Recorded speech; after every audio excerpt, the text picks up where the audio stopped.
I found tampons in my husband's car. I wished he had been unfaithful to me instead, so that my kids wouldn't have had to go through this.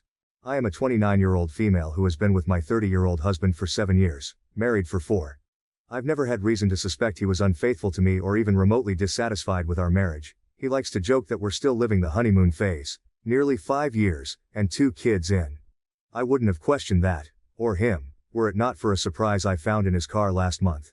When buckling our daughter into her car seat, I noticed something slotted between the cushions. At first, I thought it was just some stray toy or snack wrapper, so I reached down to fish it out. As my fingers closed around the object, I felt the familiar cylindrical shape of a tampon. Confusion washed over me as I pulled it into view, the bright wrapper stark against the upholstery. This wouldn't have been so unusual had I not had an IUD that has stopped my period for the past year, and I didn't even recognize the wrapper style. It was a brand I'd never used, a small but glaring discrepancy that made my stomach churn. I brought it to my husband's attention later that evening, still holding the offending item like it was evidence in a mystery I was desperate to solve. He didn't seem to understand what it was at first, staring at the tampon in my hand with genuine confusion. "Why are you showing me this?" he asked, his brow furrowing. I took a deep breath, trying to keep my voice steady. "I found it in your car, between the cushions, and it's not mine.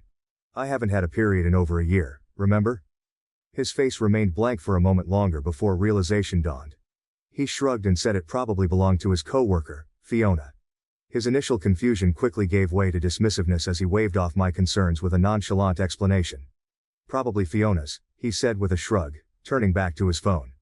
"She must have dropped it when we went out for lunch the other day."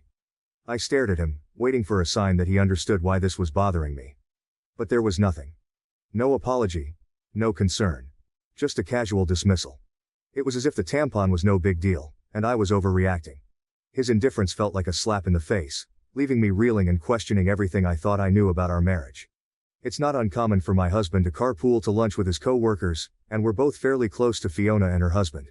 The thought of my husband carpooling with Fiona and her husband had always been a non-issue. They were friends after all, and it wasn't uncommon for them to share rides to lunch. In fact, we often socialized as couples, spending weekends at each other's houses for barbecues or movie nights. Fiona and I had even bonded over shared experiences, like the challenges of balancing work and family life. Our kids played together while we chatted about everything from the latest office gossip to more personal topics. It made sense, considering how often they carpooled. I reassured myself that the tampon could have easily slipped out of Fiona's purse during one of these outings, no big deal. Maybe it fell out when she was grabbing her phone or wallet, getting jostled around in the process. No big deal, right? It was just one of those little accidents that could happen to anyone. I brushed it off as a harmless mistake, convincing myself there was no need to worry. After all, our friendship with Fiona and her husband was solid, built on years of trust and shared experiences. There was no reason to suspect anything out of the ordinary. So, I pushed the unsettling discovery to the back of my mind, determined not to let a small, easily explained incident cause unnecessary drama. I put it out of my mind until we had dinner with Fiona and her husband a couple weeks later. I had sincerely wanted to believe my husband. I just couldn't get over the way it had been tucked in the seat and how my husband had seemed not to have any regard for it whatsoever. Maybe playing dumb. I don't know. I did something that I now feel kind of crazy for doing. I faked an emergency, and asked Fiona if she had any tampons while we were out together. She handed me one almost identical to the tampon I'd found in our back seat, and I breathed a sigh of relief. So the tampon there was probably the same tampon here, and in all likelihood, there was an innocent explanation as to why it had been left in the back seat in the first place. I thought I'd seen the last of the out-of-place feminine hygiene products until I found another tampon this morning. This time in my sock drawer. I feel physically ill at the thought of my husband having an affair and even more nauseated at the thought that the woman might have left these tampons out for me to find. If it was my husband's co-worker, why would she give herself away by offering me one the other night? In any other situation I would want to talk to my husband about this, but I feel too sick, and embarrassed, to approach him with what I found. Contemplating every possible source of 2 tampons has been my personal hell for the past few weeks, but I wanted to share an update. Shortly after posting here, I told my sister what happened. The tampon in the back seat and the sock drawer, my husband's cluelessness, the tampon from Fiona, and all the things I suspected but didn't want to believe. We compared tampons, save for the back seat one I had already discarded, and they were a match, just in different absorbents. I hadn't left either in a place where my husband or daughters would have found them and moved them around. My daughters didn't know what they were or where they had come from. My sister was convinced it was Fiona either pucking my husband, pucking with me, or both. Direct confrontation of either party still seemed like a bad idea, so she suggested inviting Fiona and her husband over for our Labor Day barbecue. Unfortunately, they already had plans. My sister and I agreed that it was too soon for cameras without any other evidence, so it was just a waiting game from there. Watching my husband for any changed behavior, there was none. Our house for any misplaced foreign items, there were none, and even the girls for any new friends they might have met. My sister's husband was adamant on this last point, and partly why he was inclined to believe that the tampons were harmless. If anything had been happening in or around our home, he said, it would be nearly impossible to keep it from me and the girls, since my husband was the one taking them to and from daycare and most other activities during the week. I felt a good bit of consolation in that. It wasn't until my younger daughter, 2yo, came down with something last week that I felt any differently. I wanted to be the one home taking care of her, but my husband insisted that I stay at work while he stayed home with her. I was okay with that. My sister and her husband figured it was a good sign that he would take the time off at a moment's notice, and at that point, we were all already beginning to put the tampon fiasco behind us. By the third or fourth day, I was just happy to see a near healthy child and a husband who was helping see her through it. Toward the end of that week though, I came home to something strange. The toddler that I'd left that morning in an old PJ set was now dressed in a onesie I'd never seen before, with a tiny clip in her hair. I can't say I have the sharpest memory, but I have a pretty good sense of what my kids wear on a day-to-day basis, and particularly what kinds of clothes they wear. I'd sworn off the full-length sleepsuits with snaps across the front long before we'd ever had our second. The long snaps are just a pain in the ass and a no-go for efficient diaper changes, IMO. It's just not something I would dress her in, and my husband knows as much. He doesn't plan for, or buy the girls' clothes, and he certainly doesn't accessorize them, so I was bewildered. And kind of floored at the thought of someone around our sick child without my knowledge. I didn't think twice, and I went straight to my husband to ask if anyone had been over to see him or the girls. He seemed confused, like before, and asked me why I would think that. It had just been him and the kids all day. I asked him again, if someone had so much as stopped by to say hello, and he denied it. He told me to calm down. I might have lashed out and come forward with the accusations right then and there, but our older daughter was in the room and she sensed something was up. In a calmer voice, I asked him a third time if anyone had been around our children, and my husband swore that the girls hadn't been around anyone but him. He also denied buying new clothes or doing anyone's hair. With our daughter in the room and my emotions all over the place, I decided to leave it. I couldn't make sense of it then, and it hardly seems clearer now, after I've driven myself half crazy with explanations that aren't adding up.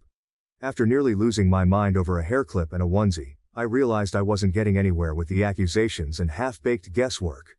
I'd gotten so absorbed in the paranoia and misery of my situation that I wasn't sleeping, eating or caring for my kids the way I should have been. And I wasn't getting any answers. So, I decided to pull the trigger on the hidden cameras and have them shipped to my sister's house, with my brother-in-law agreeing to help with the install setup over at mine. Before the cameras were ever delivered though, I got my long-awaited confirmation, last week. The day began like any other weekday morning in our bustling household. My husband and I rushed around, trying to corral our two energetic daughters into their school uniforms, all while attempting to grab a quick bite to eat ourselves. Despite the chaos, there was a sense of camaraderie in the air, as if we were all in this hectic dance together. Once the girls were dropped off at school, my husband and I went about our respective workdays, counting down the hours until we could reunite with our little ones. But there was a strange feeling that I couldn't shake off, no matter how hard I tried, and it only intensified when I received a notification on my phone while at work. A ring notification. Motion at the front door. I clicked on the video clip, half expecting to see the usual delivery person or neighbor passing by. But what I saw left me stunned. There on my doorstep was a young woman leading my daughter into the house, hand in hand, with my husband and other daughter close behind them. My heart hammered in my chest as I watched, my mind struggling to comprehend what I was seeing. The girls were supposed to be in daycare, and my husband was at work. The woman, as far as I knew, was living 2 states away with a court order keeping her there.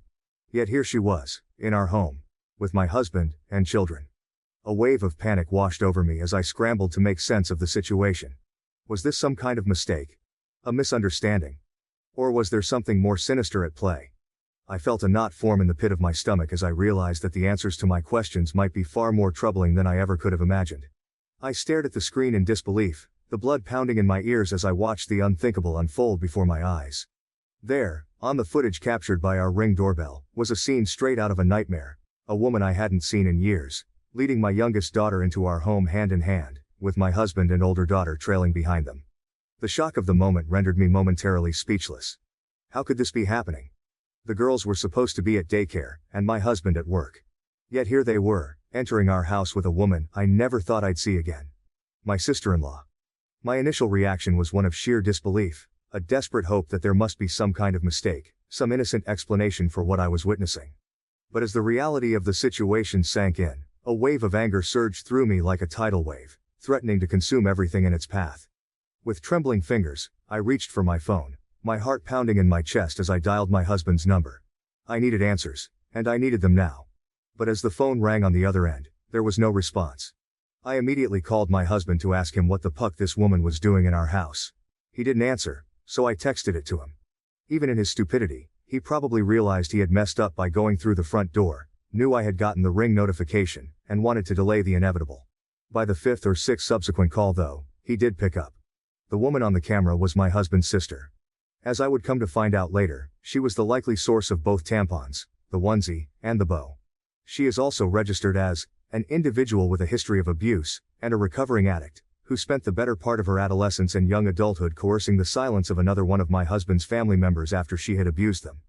I hadn't seen or heard from her in years, and from the way my husband talked about her, I didn't expect I ever would. But here she was, in our house, with our children. It wasn't just the shock of seeing her after years of silence that left me reeling. It was the realization of what her presence in our home meant. My sister-in-law, fresh off another stint in rehab, was the last person I expected to find sneaking into our lives, especially under such clandestine circumstances. The gravity of the situation hit me like a ton of bricks. This wasn't about a random tampon or a harmless mistake. It was about deception and betrayal at the deepest level. Suffice to say I was livid. It wasn't an affair at all, and still, somehow, infinitely more disgusting knowing who it was and why all of this had been happening. Apparently, my sister-in-law had wanted to reconnect and make amends with people she'd hurt. And my husband was high on that list. The irony of her attempts at reconciliation through deceit and intrusion was not lost on me. My husband didn't want me to know or, worse, try to keep her family, our children, away from her, so they'd been meeting in secret, often at our house when I was at work. They would enter through the garage, in my husband's car, so the ring camera at the front door wouldn't tip me off. The level of planning and secrecy involved made my skin crawl. She spent the night on a weekend I had been on a business trip and slept in our bed. The very thought of her in our home, in our bed, made me feel violated. She babysat our girls on a night my husband told me he had dropped them off at his parents'. The casual way he had lied to me, the ease with which he had kept this secret, made me question everything I thought I knew about him. She bought the girls clothes and dressed my youngest in the onesie and bow that my husband had promised in his life I had dressed her in myself. The image of my daughter in that unfamiliar outfit, a tiny clip in her hair, now felt like a haunting reminder of the betrayal that had been unfolding right under my nose. And yet, when I turned to my husband for reassurance, for a glimmer of hope in the face of uncertainty, all I found was disbelief and denial. He brushed off my concerns with a casual shrug, insisting that it was all in my head, that I was overreacting to a series of harmless coincidences. My husband swore this was all in my head. The tampons, the onesie, the bow, and all the rest. He was perfectly content to watch me agonize for weeks over a woman he insisted didn't exist. Shrugging off each progressively more unsettling discovery like it was news to him and telling me I was being irrational. He insinuated that I was experiencing postpartum depression, 2 years after I'd given birth. 4 years later I told him that one of my biggest fears for motherhood was to suffer from PPD like my mother had with me, to not be fully present for our babies and be left with a world of guilt and regret as they grew older. But as the weeks stretched into months, and the truth remained stubbornly elusive, my patience wore thin, replaced by a simmering rage that threatened to consume me whole. How could he dismiss my fears so callously, to gaslight me into doubting my own sanity? How could he stand idly by as our family teetered on the brink of collapse? He told me I wasn't sleeping enough, that I missed the girls too much, that I needed to take a step back and reevaluate the state of my mental health. I gave him the benefit of the doubt because he was my husband, and because no other version of events made sense. Now, after a month of this mindfuck, I have nothing to show for my trust but this pathetic situation. And a lot of anger. My husband failed to explain himself. When confronted, he stammered and stumbled over his words, offering half-hearted excuses that made no sense. He muttered something about trying to protect me from unnecessary stress, about his sister just wanting to make amends, but his words were disjointed and unconvincing. Each excuse was more implausible than the last, a desperate attempt to cover up the truth. His evasiveness only confirmed my worst fears. The man I had trusted and built a life with was now a stranger to me, hiding behind a facade of lies and deceit. I watched as he avoided eye contact, his shoulders slumped in defeat. The weight of his betrayal hung heavily in the air, a palpable presence that neither of us could ignore. There was no reasonable explanation for his actions or for the deceit that had tainted our marriage. Every time he opened his mouth, I could see the panic in his eyes, the realization that he had been caught and there was no way out. His silence on certain points spoke louder than any words ever could, revealing the depth of his dishonesty. I knew then that I couldn't stay with someone who had so blatantly betrayed my trust and jeopardized the safety of our children. The thought of my daughters being exposed to such toxic secrecy and manipulation was unbearable. I had to prioritize their well-being, and that meant making the hardest decision of my life. With a heavy heart, I told him it was over. The look of shock and desperation on his face was almost pitiable, but it couldn't erase the damage that had been done. I walked away, determined to protect my children from any further harm. I decided to end the relationship and file for divorce. The decision was both heartbreaking and empowering. It was devastating to acknowledge that our 7-year journey together had come to such a bitter end, but it was also liberating to take control of my life and prioritize my well-being, and that of my children. The divorce process was long and grueling. Each step felt like a new battle in an endless war. There were countless court sessions, each more draining than the last, where I had to relive the pain and betrayal over and over again. My husband fought me every step of the way, refusing to accept responsibility for his actions and attempting to paint himself as the victim. His determination to contest every detail made the process even more exhausting and emotionally taxing. In court, I detailed the discovery of the tampons, the hidden meetings with my sister-in-law, and the lies my husband had told to cover his tracks. I showed the ring footage, which captured her entering our home with my children, and provided testimonies from my sister and brother-in-law to corroborate my claims. However, the court needed more than assumptions about my sister-in-law's character. They required concrete evidence of her past and present behavior, which was not easy to obtain. Despite these challenges, I remained focused on the bigger picture. I emphasized my husband's deceit and the breach of trust, which were undeniable. The court recognized the complexity of the situation and the emotional turmoil it had caused. After months of legal battles and countless court sessions, the court ruled in my favor. I was granted primary custody of our daughters, with my husband receiving supervised visitation rights. The judge acknowledged the need for a stable environment for the children, considering the deceit and the potential risks involved. Looking back, this ordeal taught me several valuable lessons that I hope others can learn from. Trust is the foundation of any relationship, and once it's broken, it's incredibly difficult to rebuild. Always listen to your instincts. If something feels off, it probably is. Communication is key. Address issues head-on rather than letting them fester. Most importantly, never settle for less than you deserve. My children and I deserve a life free from deception and betrayal, and I am committed to building that future for us. In your opinion, what do you think about this story? Please leave your comment below to let me know.